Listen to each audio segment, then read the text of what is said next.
What's going on, everybody? It's Nico, bringing you some Paladins patch notes, talking about stuff. So Sha Lin gameplay. It's actually a close game, which was surprising because most matches aren't close anymore, for me at least. And well, it shouldn't have been close because we were up 3-0 and then they brought it to 3-3 and got a little nail bitey. But yeah, so I'm not gonna spoil who wins, but yeah, it's a close match. I felt like it shouldn't have been, but the enemy team made a comeback for a second. But yeah, nothing much else going on there, other than me not doing too hot. Died a lot more than I usually do, in all honesty. But whatever. Sometimes you die, sometimes you don't. Okay, so let's go over the patch notes for OB38. Alright, general. Improvements have been made to the basic tutorial. Cool, I guess. Boosters may now be purchased after opening a radiant chest, granting the fourth item. Boosters may now be purchased. Okay, whatever that means. Added payload-related lines to VGS. Cool. Improved various projectile effects. Cool. Adjusted the sound that plays when you successfully damage an enemy. That's something. I wonder if it sounds like the ding anymore. Oh wait, no, that's the headshot noise. I don't even know the noise for the... Or is that? I don't know. I can't remember what noise plays when you hit an enemy. Now I'm like actually trying to think about it. Fix Cyrillic font not showing in skill screen. That's strange. Fix an issue when pressing Y and redeem code bring up Founders Pack pop-up. Fix an issue where receiving an MVP pose in a Radiant chest would show as a gold drop. How the hell does that even happen? Fix an issue where the exit button was missing at login screen, when at login screen. Updated the loot drop presentation that now shows what champion an item is for, as well as better highlighting item rarity. I guess I can understand that last one just because since I just won a match, because I just played, I got the Northern Watch Cassie skin, but it just said Northern Watch and it was just text. Like, it didn't tell me who it was for or anything, but I knew that skin was for her, so thankfully I knew what it was. But yeah. Alright, cosmetics. Ruckus gets the first, I think it's epic skin in the game, or legendary, I don't remember, but it's the, I don't even know what it's called. They just list a bunch of stuff. Which one is it? They don't say. Okay then. Well, he gets a couple new skins, it looks like. The Star Slayer, Hawk, Sprocket, Gizmo, and Assembly. Heads, the Star Slayer, Sprocket, and Gizmo body, and the Star Slayer, Hawk, Sprocket, Gizmo, and Assembly miniguns. Star Slayer is the new really pricey skin. I don't know. It's either legendary or epic. I can't remember which one. And the other ones are going to be, well, Hawk is rare, and then the other two I'm guessing are recolors, unless they made Hawk a recolor or something. I can't remember. I think Hawk's the rare one that's currently in the game as it is right now, if I'm not mistaken. I could be, because I don't play Ruckus at all, because I don't like playing him. Maps. Serpent Beach has undergone a visual update. I haven't actually seen it, so I can't comment on it. I saw a, what's it called, screenshot or something of it, and it looked completely different, so that's cool. Well, not completely different. The lighting looked completely different. Champions, balance, updates, fixes. General, fix an issue with knockbacks that affected enemies having an extra impulse. I don't know what that means. Added tracers on instant fire weapons. Okay, so it's easier to see where people are shooting from. Androxus, reversal, added projectile trail. Yay. Barrack. Alright, so their reason for these Barrack nerfs. Barrack has been overperforming in many ways and is too self-sufficient with the right card combination. We are bringing down healing station to fit more of an in-combat persistent heal, pushing Barrack to lean more on his support for stronger healing. Reducing his health, increasing Rocket Boots' cooldown, making him a bit less slippery when he's correctly caught out. So basically, instead of just slightly nerfing Barrack, they went, let's hit him in 3 different areas and see what happens. Or 4 different areas, actually. Don't know why they do this, and like Paladins still, they stopped doing it in Smite, where they'll either small nerfs or small buffs and see where our god is in Smite, but recently, like for whatever reason in Paladins, they still just take a bat to the knees and see what happens. And it's like, well, yeah, Barrack's probably not going to be played too often when everybody goes, he looks fucking terrible now. Anyway, what actually changed? General, reduced health from 3,000 to 2,900. Okay. certain characters will be able to kill him slightly easier. Victor and one less bullet. Well, actually, Victor gets a little bit of nerf. I can't remember if it's a damage nerf. We'll get there. I'm skipping ahead. Blunderbuss. Bonus damage on targets hit by your turrets reduced from 15 to 10% per turret. Rip. Rocket Boots. Increased cooldown from 12 to 14 seconds, so he can't get away. Cards. Healing Station. Reduced from 60, 120, 180, 240 to 45, 90, 135, 180. Yikes. So yeah, Barrack getting hit in 4 different areas because why slightly nerf him? Bomb King, Bug Fix. Jolt and Accelerant are applying increase incorrectly. So apparently they're going to fix that. Cassie, Blast Shot is now more responsive with high ping, lag compensated. Cool. So if you're a Euro bro playing on an American server with your American friends, Blast Shot won't be so strange. Grok's Healing Totem was a bit too vulnerable to collateral damage, so we've increased its health to help it survive a bit longer. Healing Totem increased the health of Healing Totem from 400 to 900. Jesus Christ. That's going to be terrible to go up against. Grover's damage output was below what we would expect for him. Raising his base damage up both improves his damage output and helps him deal with shields. Wait, let me read first. Increased base damage from 300 to 350. Throwing X combo damage over distance has been adjusted to match the new base. Never mind. Yeah, I was going to say, he's only going to do 350 per hit to shields now because it doesn't increase from the distance thrown on a shield. It did for a little bit, but that was apparently a bug, and then they fixed it, which was strange.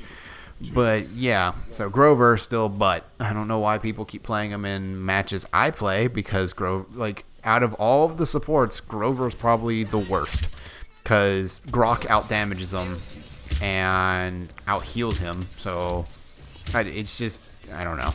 Grover, in my opinion, is a terrible support right now. It's because they don't know what they want to do with him. Where before he was like this runaround axe murderer melee character, they just decided, okay, well now he's a support because he is a support for Sylvanas and Smite, or whatever the fuck actual bullcrap reason they try to justify making him a support instead of a cool melee character. Whatever. I'm just bitter that old Grover isn't around anymore. Makoa. Improve Makoa's cannon muzzle flash has Jesus Christ, the grammar in this is awful. Improve Makoa's cannon muzzle flash has particles that distract from the traveling projectile. What? Makoa's cannon projectile impact reads as an explosion and is difficult to read from distance. Who the hell wrote that? Because that's just all kinds of not okay. Try to figure that out and decipher it because I'm kind of lost. I mean, I get it. Like, apparently I can't tell if they're toning down the muzzle flash on his cannon or they're making it different or what, because it's just a bunch of nonsensical words strung together and then has a period in it. So I don't know. Maldamba. Fixed Mending Spirit's visual effects not showing when using an alternate weapon skin. Wow, that's kind of weird. Pip. Fixed an issue with the tooltip of Explosive Flask and Healing Potion displaying incorrect values. That would suck, because then you don't know how much you're doing in either one of those. Cards. Gift Giver. Fixed an issue where this card was healing Pip for much more than intended. Well, sucks to be Pip. Ruckus. Miniguns. Updated firing sound. Cool. Sha Lin. Wow. A bunch of his cards just weren't working, apparently. Cards. Bullseye. Fixed an issue where this card was not working at times. Same with Oasis, Quicksand, and Run Like the Wind. Damn. So if you're playing Sha Lin and you're wondering why you feel you're not doing too much or certain things aren't happening, it's probably because they aren't.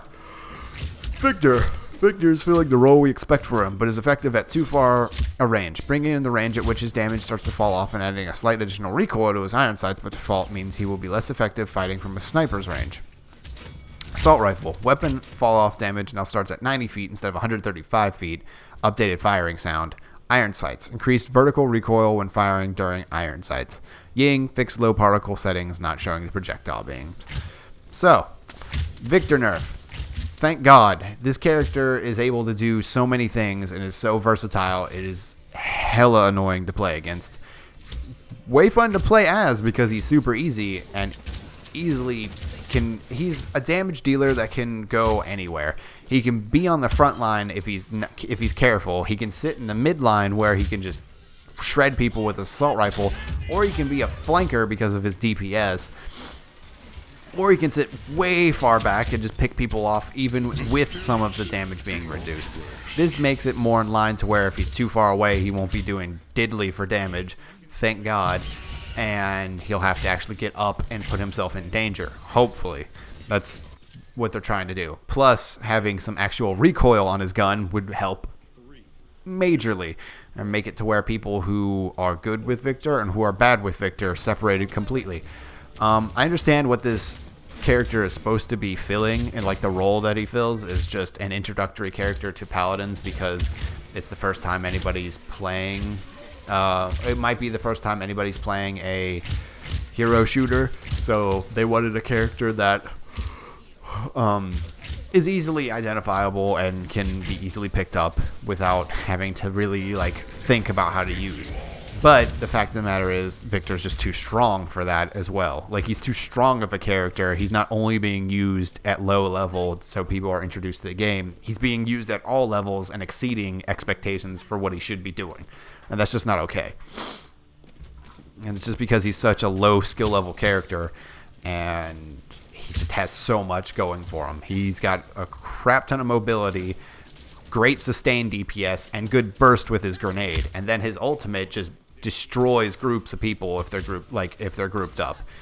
Like, there's no reason a character should have all of that going for him. He needs to have some weaknesses, and right now he doesn't have a lot, but with that, hopefully it'll address some of that.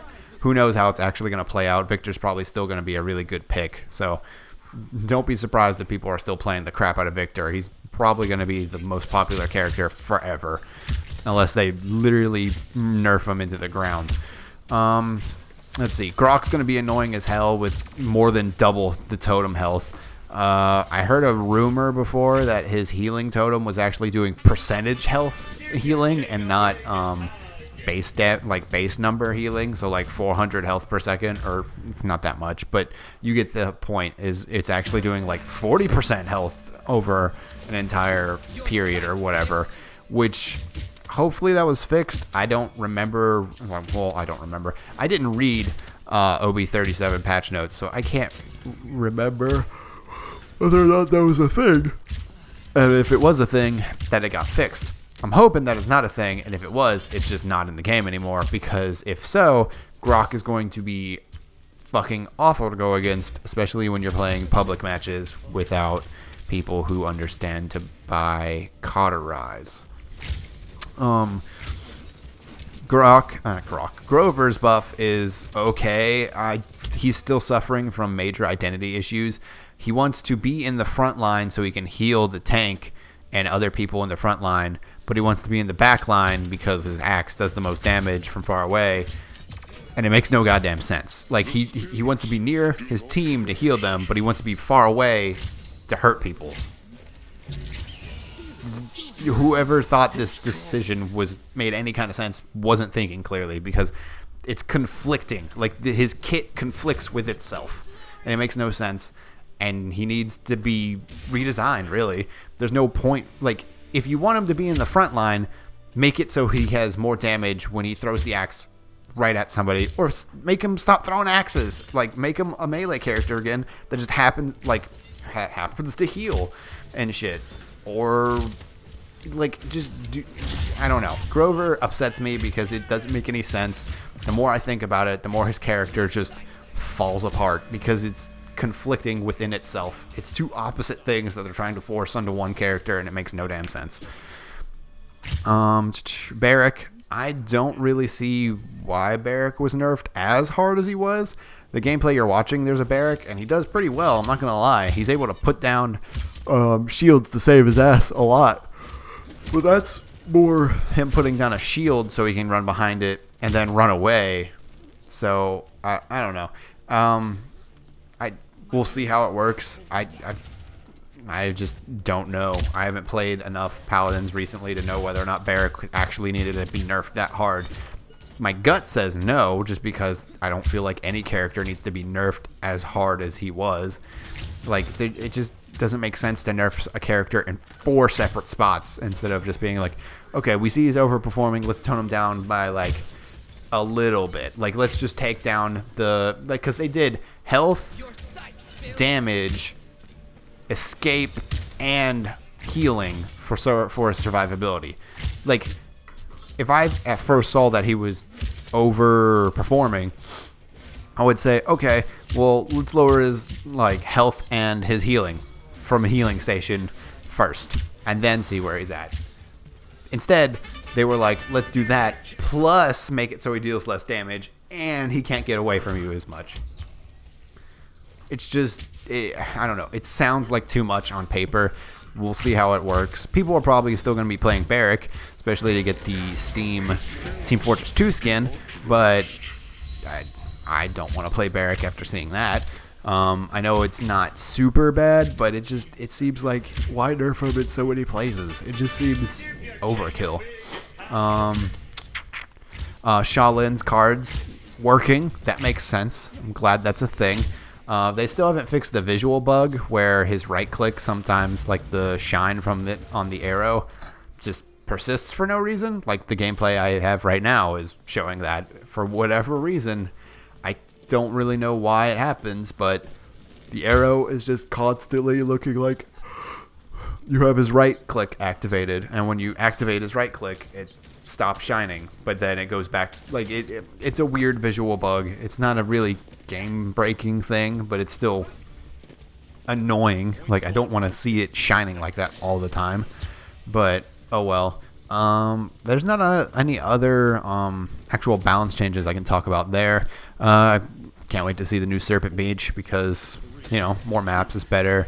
The Ruckus skin looks okay. I don't think it looks that great, in all honesty. Other people are going to say it looks amazing. That's fine. That's your opinion. I don't like Ruckus, so that's why I'm like, I don't really care anyway, because I don't like that character.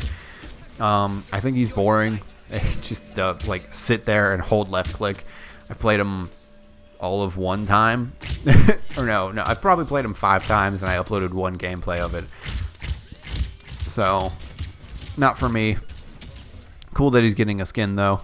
The other general stuff can't really talk about because there's not that much to talk about. Payload related VGS stuff, cool. Improvements to the basic tutorial. That's really great because new players need to know how to play the game. And if they don't, then it's just not fun as a veteran player to play and know you have a newbie on your team. Adjusting the sound that plays when you successfully damage an enemy. Without hearing that, I don't know what that means. So, gotta wait until we actually hear that to see if it's better or worse. But yeah, other than that, it seems okay. I don't like the Barrack, like, nerfs because there's so many of them. Victor nerfs I'm totally cool with because I'm tired of that character being in literally every match. He's still going to be in every match. He's just not going to be as effective. Thank God. We'll see how we'll see how as not effective. Yeah, that's how I want to phrase that in time. But yeah. Also, these top plays, I really wish they hadn't implemented this system like at all yet, because it's really boring to watch whatever anyone gets. Just going to put that out there. But yeah, hope you guys enjoyed me going over the patch notes, and I'll see you later. Peace out. Have a great day.